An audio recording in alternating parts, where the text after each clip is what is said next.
Ketemu lagi dengan gua Eman Vigano di konten Vespa Bacot. Vespa lo bacot gue. Sebuah konten di mana teman-teman bisa ngirimin foto dan video Vespa orisinilnya untuk gue bacotin di sini dan untuk kita diskusikan dan kita sampaikan ke teman-teman semua biar teman-teman dapat infonya mengenai jenis Vespa yang sedang kita bicarakan. Walaupun ini menurut pendapat gue gitu. Semua pendapat kita akan tampung, kita bahas bersama-sama karena di Vespa itu banyak pendapat. Jadi kita tidak bisa mengklaim pendapat kita paling benar atau pendapat si B paling benar. Jadi kita akan compare bersama-sama di sini menjadi sebuah bahan diskusi yang sehat. Oke? Langsung aja nih sebelum gue masuk ke pembahasan Vespa kiriman dari Semarang, temen gue Bang Busem atau Mas Busem, gue mau kasih tahu dulu nih, kebetulan yang dikirim ini kan Vespa Super tahun 1971. Kita sama-sama sepakati aja yuk, bahwasanya nih kan ada sprint Latin tuh ya. Nah, Vespa Super itu sendiri yang palanya bulat itu kan namanya apa nih, kita masih bilang kan, ada yang bilang Super 66, tapi kan nyatanya sampai tahun 70, umumnya 73 ya, tapi pada kenyataannya 74 juga masih ada yang kepalanya bulat. Itu menggunakan emblem Latin. Jadi sama-sama kita sepakati aja seperti Vespa Sprint Latin bahwasanya ini adalah Vespa Super Latin. Oke? Biar harga Vespa Super juga ikut naik dong kayak Sprint. Ya gak?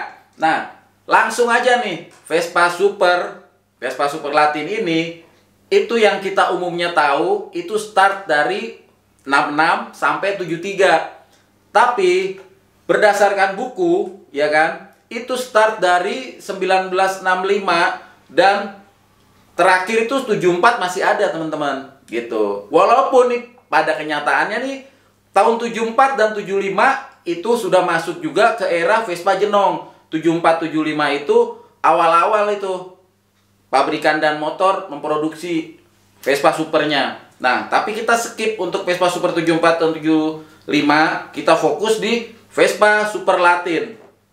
Vespa Super dengan logo Latin. Nah, yang paling memang cihuy, sebenarnya sih semua Vespa cihuy ya, maksudnya yang paling cihuy itu memang yang paling mostly dicari itu yang tahun 66 sampai 67. Karena dia penengnya masih menggunakan pecoret. Jenis ini masih benar-benar terasa peralihannya dari Vespa endok bulat menuju ke Vespa yang agak ngotak-ngotak gitu bentuknya. Nah, kalau dari depan dia penengnya sudah kotak atau pecoret, dia akan ke belakang pakai pecoret. Dari mulai speedometer, gripnya, rengkesnya, dia akan pakai pecoret semua gitu. Nah, untuk Vespa 66 sampai 1970 sepengetahuan gue, koreksi kalau salah, itu dia lampu stopnya masih yang bentuknya trapesium. Masuk 71 sampai 73 itu dia lampu stopnya pakai yang model Mika aja gitu. Nah, tanpa berlama-lama kita langsung aja ya, kita tengokin nih Vespa kiriman dari Semarang dari Mas Busem.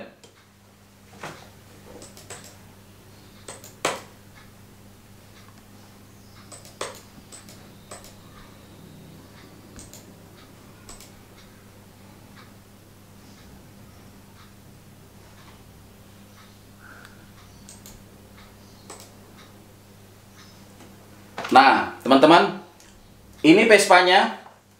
Jadi, Vespa ini awalnya merupakan kendaraan operasional dari sebuah perusahaan. Kemudian, setelah purna tugas, Vespa ini oleh pemiliknya sebagai tanda bakti gitu ya, itu dibawa lagi ke dealer untuk di-repaint ulang. Jadi, repaintnya ini dealer Vespa gitu. Jadi kalau dibilang dilema ya, ini cat factory paint dan ini sudah repaint gitu, tapi repaintnya sama oleh dealer gitu. Yang repaint bukan bengkel biasa, tapi memang dealer Vespa juga. Kemudian setelah pemilik pertama berpulang, Vespa ini dirawat oleh teknisi dari perusahaan tersebut sampai tahun 2020, di mana teman gua ini merayu-rayu Vespa tersebut dan akhirnya alhamdulillah bisa dimiliki oleh teman gue nih. Nah, cuman kondisinya sangat memprihatinkan dengan adanya karat di bagian dek khususnya ya. Nah, ini gambar-gambarnya ya, gambar waktu awal didapat. Kalau gua lihat sih di sini ya, ini ntar gambarnya gua gedein ya biar teman-teman bisa ngelihat. Samping gua gambar gua gedein. Kalau gua lihat sih ya, memang sudah agak mengkhawatirkan karena ini kalau gue bilangnya bagian tengah itu gue bilang kuburan ya. Karena ini udah di bagian dek ya, atas dek itu rawan banget kalau sampai patah gitu kan, malah membahayakan. Nah, temen gue ini dapat di angka, kebetulan kalau menurut gue lumayan cukup murah ya, itu di angka 8 juta dengan kondisi masih orisinilan, part-partnya juga masih orisinilan. Ini teman-teman bisa ngelihat sepedonya juga masih bawaannya semua, peneng-penengnya juga. Nah, teman-teman bisa ngelihat untuk peneng depan. Nah, ini dia putih warnanya, bukan dark logo istilahnya. Jadi kalau Vespa Super tahun 66 sampai 67 itu dia darknya logonya hitam, atau kita menyebutnya dark logo atau dark chrome gitu. Nah, ini dia masih yang biasa logonya Vespa Latin ya kan. Jadi kita sepakati nih sekarang ya, Vespa Super pala bulat, Vespa Super Latin. Nah, terus ini listnya juga masih orisinil, logo-logonya masih orisinil semua. Nah, ini temen dapat di harga Vespa lumayan murah, 8 juta doang. Ya kan? Terus dia bersihin tangki segala macam di bengkel di Semarang. Itu habis sekitar 1.300.000. Kemudian direstorasi karena deknya udah parah. Itu direstorasi di bengkel Jogja, daerah Jogja itu habis 3 jutaan something ya, sekitar 3 jutaan. Bagian-bagian yang keropos dilas, terus ada bagian-bagian yang disepet. Jadi spetnya juga cukup rapi, nggak asal sepet.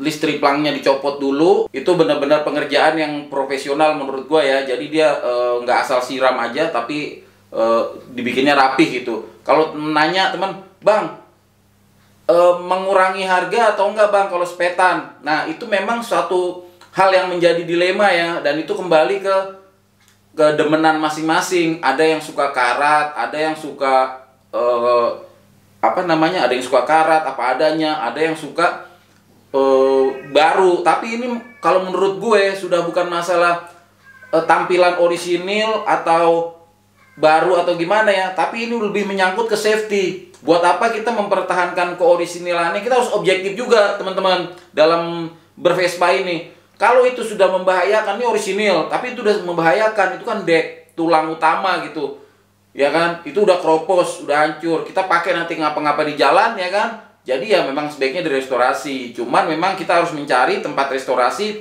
yang ngerti dan paham tentang Vespa, khususnya nat-nat, dan bisa gitu nyepetnya halus, jadi nggak terlalu kelihatan. Alhamdulillah nih gue lihat sih, gue simak gitu ya, lumayan halus gitu, pekerjaannya halus. Jadi antara cat yang orisinil nempel di motor dengan sepetannya nggak begitu kelihatan gitu. Jadi tetap cihuy lah, tidak mengurangi. Kalau menurut gue well done banget sih nih, cakep, cihuy. Nah, untuk selanjutnya lampunya nih. Lampunya teman-teman bisa lihat, dia kalau Vespa Super tahun 71 nih, tahun 71 dia pakai ring teman-teman. Dia sudah pakai ring. Udah pakai ring lampu. Ring lampunya juga mungkin kalau teman-teman bisa zoom nih, gua zoom ya. Mungkin kalau teman-teman lihat ring lampunya. Nah, ring lampu Vespa Super Latin ini berbeda dengan Vespa jenis lainnya. Kalau Vespa jenis lainnya itu kan contoh VBB gitu ya, atau Sprint Bagol. Itu kan dia bentuknya bulat begini gitu kan. Kalau Vespa Super Latin itu ada tengahnya, ada japitnya di tengah, dan pinggirnya itu dia nggak membulat, tapi pinggir kiri kanannya gepeng gitu. Mungkin teman-teman, gue nggak ada contohnya ya, mungkin teman-teman bisa browsing atau di zoom nih, gue zoomnya dia sedikit ya, mungkin bisa jadi pembandingan. Nah ini ntar gue zoom gambarnya. Nah oke gitu ya. Nah teman-teman bisa lihat yang tahun 71 itu sudah logonya sudah cung logonya. Start tahun berapa sih bang Super Latin ini logonya pakai cung? Itu start dari tahun 67 akhir gitu. Jadi 66 itu masih pecoret, 67 masih ada yang pecoret, tapi sudah mulai ada juga yang masuk ke logo cung. Tapi untuk lebih actualnya itu start dari 68 deh, 68 sampai 74. Nah terus sekali lagi, kalau buku kan sampai 74 ya, dan kenyataannya juga banyak nih. Beberapa yang udah ngirimin gue tahun 74-nya ternyata masih pakai setang bulat gitu, dan asli bukan bikinan gitu. Walaupun sama-sama kita ketahui 74 itu udah masuk setang jenong ya. Nah sampai 73 itu dia udah cung logonya. Nah masuk ke atas yang tadi pembahasan, bang kalau ring lampunya gimana bang kalau Super Latin itu? Kalau Vespa tahun 66 67 sepengetahuan gue ya, teman-teman bisa browsing juga sendiri, cari di Google ya kan, di iklan-iklan atau di buku. Kalau dirasa beli buku terlalu mahal gitu, teman-teman bisa browsing deh ya, cari iklan-iklannya juga. Kebetulan gue pernah ngeliat yang NOS, dan gue juga punya yang original pen 1966, itu dia nggak pakai ring gitu. Kenapa sih bang kok ada yang pakai ring ada yang enggak gitu? Kalau menurut gue sih ya, yang pakai ring itu justru yang lebih muda kesini gitu. Tahun 68 kesini itu pakai ring, walaupun ada yang nggak pakai. Kenapa dipakein ring? Bang, gue tahun 66 ada yang pakai ring. Ada kan yang kayak gitu juga ya. Karena semakin kesini, Vespa tahun 66 67 itu kan juga ngikutin zaman kan. Nah pemiliknya itu memasangkan gitu. Karena apa? Di Indonesia itu kalau pakai Vespa umum kayak ngetren gitu, wah pakai itu kelihatan gagah, akhirnya dipakein gitu. Tapi coba kalau teman-teman browsing ke Vespa Super 66 di luar, itu nggak pakai ring, jadi lampunya masuk aja tenggelam ke dalam tanpa ring. Lanjut ke speedometer. Ini temen gua kebetulan nih, alhamdulillah banget, dia dapat speedometernya masih kinclong banget. Kilometernya menunjukkan 40.200 ya kan, setangnya juga masih kental banget catnya. Ya mungkin karena sudah di repaint oleh dealer ya, jadi ini kental banget catnya, cakep banget. Speedometernya juga cung, jadi seperti yang udah gue bicarakan sebelumnya, kalau penengnya cung, otomatis speedometer juga cung. Hand gripnya juga, nah hand grip ini ada yang pakai hitam, ada yang pakai putih. Ini kebetulan temen dapetnya yang putih. Ini aslinya putih, cuma karena udah makan waktu ya. Nah ini dia dapatnya juga warna putih, bukan yang hitam. Karena ada juga yang pakai hitam logo cung. Nah, dia pakai yang putih logo cung. Nah, ini logo belakangnya 150 Super ya, teman-teman bisa perhatikan. Nut-nutnya juga masih kencang banget, masih kelihatan, masih tegas. Ya kan, kalau spion variasi kayaknya nih. Nah, teman-teman bisa perhatikan nih level handle-nya. Ini bisa buat bahan kalau teman-teman ingin merestorasi Vespa Supernya. Nah, uniknya di Vespa Super tahun 71 ini, di PPKB-nya 1973 gitu. Jadi teman-teman nggak usah khawatir gitu kalau, bang, ini Vespa gue di Scooter Help tahunnya sekian, tapi di PPKB sekian. Itu nggak usah khawatir. Kayak seperti Vespa ini contohnya. Vespa ini tahun 1971. Namun di BPKB tertulis 1973. Kemungkinan Vespa ini kelahiran tahun 1971, cuman dia dibeli dari dealernya mangkrak, ibaratnya nunggu, bukan mangkrak ya, nunggu di dealer sampai dibeli atau sampai terjadinya surat itu di tahun 73. Makanya di Vespa ini teman-teman bisa lihat nih di BPKB halaman depannya, teman-teman bisa lihat nih. Gue zoom ya nanti ya. Ini BPKB-nya ya, BPKB STNK-nya nih gue kasih lihat ya. Tuh. Produksinya 1971, tapi pembuatannya BPKB-nya tahun 1973 begitu. Jadi kalau teman-teman ada yang punya, Bang, punya gua kok 74 ada gini, ya itu dia, nggak usah khawatir, bisa jadi itu sampai 73 akhir penyuratannya di tahun 74 gitu. Walaupun kembali lagi secara di buku Vespa Jenong itu ada sampai tahun 1974 gitu kalau dari buku ya. Dan pada kenyataannya juga memang ada kan.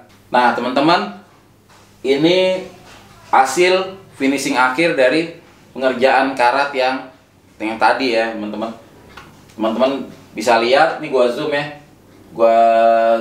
nah tuh gua gedein ya.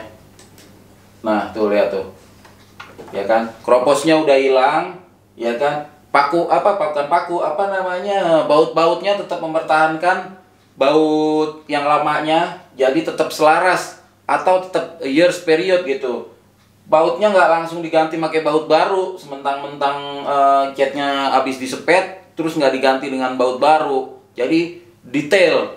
Kalau dia diganti baut baru ya mungkin buat yang ini seneng gitu ya, wih bautnya diganti baru gitu. Ada beberapa yang seperti itu, maksudnya mulia gitu, bang bautnya udah gue ganti baru. Dalam hati yang penyuka orisinil, aduh kenapa diganti jadi yang baru gitu. Nah ini dia nih, list pedangnya juga tuh dirapiin lagi. Pokoknya intinya jadi rapi lah nih, direstorasi jadi rapi kembali. Ini dia tampak jadinya yang sudah direstorasi. Nah untuk joknya, kalau yang tahun 66 itu pakai Aquila, masih pakai Aquila. Tapi kalau sudah kesini dia penengnya bukan Aquila lagi, penengnya pakai Vespa. Nah teman-teman, ada yang unik dari Vespa ini.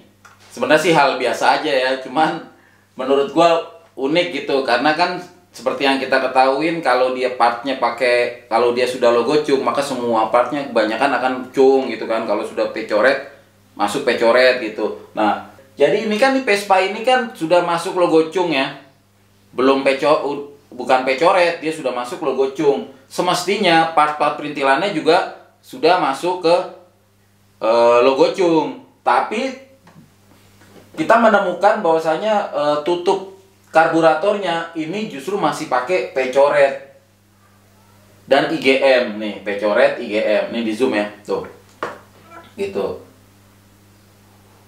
Nah entah ini apa namanya overstock, pada zaman dulu nih masih banyak stok tutupnya yang pecoret masih kebanyakan atau gimana, jadi dimasukin.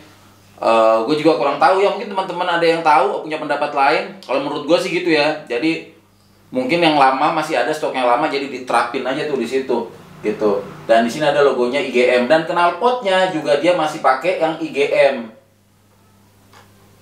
masih pakai yang IGM knalpotnya. Logo knalpotnya nanti gue masukin ya. Nah nih gambar knalpotnya masih pakai yang IGM. Nah teman-teman, gue mau kasih tahu sedikit nih, karena ini ada beberapa part yang masih pakai IGM. Dan lampu stopnya nih, kalau teman-teman lihat dia DGM. Mungkin ada yang bertanya teman-teman, bang bedanya IGM sama DGM apa sih? Kalau IGM itu dia lebih duluan, lebih lama, jadi pasca setelah IGM baru masuk DGM. Kalau IGM itu kepanjangannya Isperato General Motorized. Nah kalau DGM kepanjangannya Direzione General Motorized. Kurang lebih seperti itu ya, plus minusnya. Teman-teman ini aja dah tulis. Nih gua tulisin aja deh ya. Gua tulisin aja di sini nih, tulisannya beda IGM sama DGM. Nah, pokoknya garis besarnya IGM itu datang lebih dulu, baru dari DGM. DGM itu udah yang mudanya gitu, yang sepengetahuan gue sih gitu ya. Jadi IGM dulu. Nah ini barang-barangnya masih nyampur nih. Apa karena ini stok yang tersisa masuk nyemplung ke sini gitu. List plangnya ya. List plangnya karena dia pernah di repaint, ya otomatis udah pernah dicopot gitu. Cuman dia pemasangannya rapi bener. Bagian bawahnya juga gue masih bisa ngeliat nih bekas-bekas wafelnya. Luar biasa banget sih, ya kan? Mungkin kan pihak dealer dia punya ya, waktu saat ini dicat ulang, di repaint ulang, dia alat-alatnya punya semua. Decknya juga masih cihuy banget nih. Kemarin sempat ada dilas di beberapa bagian sih, memang ada beberapa juga di deck yang udah mulai disepet, deck bagian kanan. Terus apalagi lampu stopnya nih teman-teman bisa lihat, bisa buat kita belajar bareng-bareng. Ini lampu stopnya DGM yang tadi gue jelaskan. Untuk brongsongnya pakai brongsong lokal lama. Terus di sini juga dia pakai injekan Jawa, injekan Jawanya merek Super nih. Injekan Jawa merek Super. Ya, masih cihuy banget. Mostly Vespa ini dari yang gue lihat nih, gambar-gambar yang gua terima, Vespa ini cihuy, masih perintilannya masih orisinilnya, dengan harga dan biaya restorasi sejumlah itu masih worth it banget. Ini masuk ke sektor mesin, tadi sudah ke perbodian ya. Perbodian kita udah masuk. Nah, ini dia masuk ke sektor mesin. Crankcase-nya karena dia sudah super tahun 70-an, ya kan, dia pakai logo Chung. Nah, buat teman-teman atau kita buat sama-sama belajar bareng, mengingatkan buat pribadi gue juga biar gue nggak lupa. Kalau teman-teman beli Vespa, ini gue gedein ya gambarnya ya. Kita tuh dia. Nah, ini teman-teman cek bagian bawah. Kalau untuk Vespa yang tua gitu ya, itu dia crankcase kiri sama crankcase kanannya, teman-teman cek masih sama nggak nomornya. Nah, kayak di sini nih, di contoh gambar ini dia nomornya 387 apa 381 gitu. Nah, antara nomor sebelah kiri dan sebelah kanan, antara crankcase kiri dan crankcase kanan itu masih satu nomor. Itu menandakan itu mesin masih satu gitu. Bang, gue dapet nih crankcase-nya nomornya udah beda. Nah, berarti salah satu crankcase-nya sudah diganti, udah gantian. Mungkin karena entah dia somplak, entah dia apa gitu, diganti gitu kan. Kita nggak tahu, namanya Vespa lama, seiring sejalan mungkin ada, wah ini udah nggak bisa ditolong nih, masih nggak bisa dibubut atau diapain, akhirnya dia ganti gitu. Tapi kalau teman-teman nyari, ini gue maksudnya bukan merekomendasikan ya, maksudnya teman gue ngasih tahu gitu, cari yang masih sama kalau bisa gitu, nomor bawah bagian crankcase kiri dan crankcase kanan. Selanjutnya gua rasa itu aja sih ya untuk knalpot. Gambar-gambarnya gua iniin, gua gede-gedein. Ini waktu awal dapet masih karatan banget, sekarang sudah dicat. Untuk klakson juga masih pakai Milano nih. Ini pakai klaksonnya pakai IGM Milano nih. Klaksonnya masih orisinilnya juga. Ini gripnya warna putih. Teman-teman bisa pelajari nih level handle-nya. Opalnya dia runcing, ujungnya nggak ada pentil, adanya pentil kecil. Nah, tutup box juga sama, double coin istilahnya gitu ya. Gue mengistilahkannya double coin karena buletannya 2 gitu. Ininya putih karena menyesuaikan dengan gripnya. Putih, listnya. Nah, ini dia lampu yang tadi udah gue ceritakan dari awal. Sebelah kiri dan kanannya dia gepeng, dan tengahnya ada kunciannya di tengah gitu. Jadi dia kayak putus, nggak nyambung ringnya. Dia di sini pakai Siem, logonya Siem. Ini ya foto-foto pada saat dia dapat, foto-foto pada saat teman gue nih waktu ngangkatnya gitu. Foto-foto awal lah, ibarat kata kan sempat ngejongkrok nih Vespa ini ya. Tuh, ini foto-foto awal. Nah, ini dia foto suratnya. Ya, teman bisa lihat itu tahunnya 1971, tapi di sini tahun 73. Tuh, Semarang 22/4/1973 gitu. 73 atau 71, 72 nih. Pokoknya dia beda tahun dengan tahun pembuatan. Jadi itu merupakan hal yang normal dalam pervespaan gitu. Jadi nggak usah menjadi suatu hal yang khawatir gitu. Yang lebih parah dari ini juga gue pernah nemuin tuh, ya kan, Vespa orisinil warna silver, BPKB-nya warna hijau. Itu lebih seru lagi. Itu nanti kita bicarakan di segmen berikutnya, atau kalau ada yang mau DM silahkan DM. Dari gue itu aja sih ya, bacotan Vespa Super tahun 1971. milik kawan gue, Mas Busem dari Semarang. Sedikit yang bisa gue informasikan, sedikit yang bisa gue kasih tahu ke teman-teman. Mudah-mudahan bisa jadi sedikit bahan nih buat teman-teman yang mau bangun Vespa Super Latinnya. Ya kan, kira-kira seperti inilah. Kalau teman-teman gambarnya mungkin kurang jelas, kurang puas, kurang resep, mungkin bisa DM aja ke IG gue, ya kan. Nanti gue kasih gambarnya buat literaturnya. Kalau ada perbedaan pendapat atau bang lo seharusnya nggak gini, cantumin aja kalau pengen dicantumin. Vespa itu luas, Vespa itu banyak versinya, banyak pendapatnya, bahkan antara satu buku dengan buku yang lain terkadang bisa berbeda. Tapi tetap ada garisnya atau patternnya tetap ada gitu. Gua nggak bermaksud so tahu, gua nggak bermaksud lebih tahu dari kalian. Gua cuma ngasih tahu sedikit informasi yang gua tahu. Kalau teman-teman suka sama tayangan ini, kasih tombol jempolnya. Buat yang belum subscribe, buruan di subscribe dan share video ini ke teman-teman kalian biar membawa manfaat. Tombol loncengnya jangan gajah lupa, dijegukin aja. Sampai jumpa lagi dengan gua Iman Vigano di Vespa Bacot. Vespa lo, bacot gue. Ciao.